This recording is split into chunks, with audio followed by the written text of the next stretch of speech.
aha Theoslif Jean-Claude Ndori.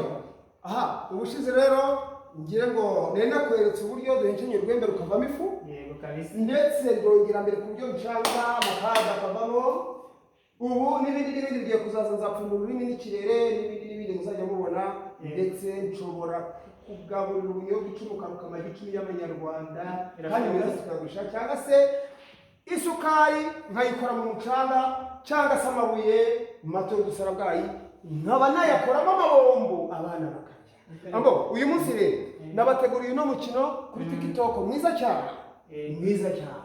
Uyu mukino rero ugiye gufata izi mpapuro runo rupapuro rumwe ebyiri hanyuma ziteguye hano igira hino rwose ngaho fata urupapuro rumwe uhunguriraho amakara.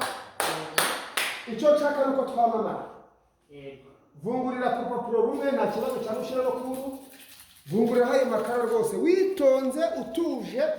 Banyitanga Jean-Claude Top TV mujye mudusetinga ngo we subscribe igihe cyaryo cyose kuko turabakeneye mudutera inkunga natwe turabakeneye nshuti z'abatangana kandi ikindi turabahanzi kuri YouTube channel andika Top TV Ndori Jean-Claude mugahita mutubona. Aha urakoze cyane rero bidatinze papa senyeri ogara dusanze akuda simisera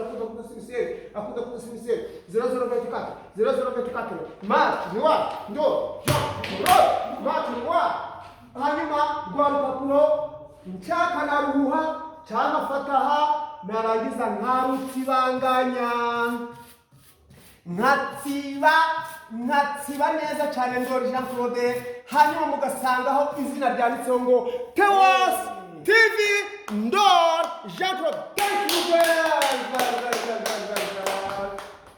N'umushize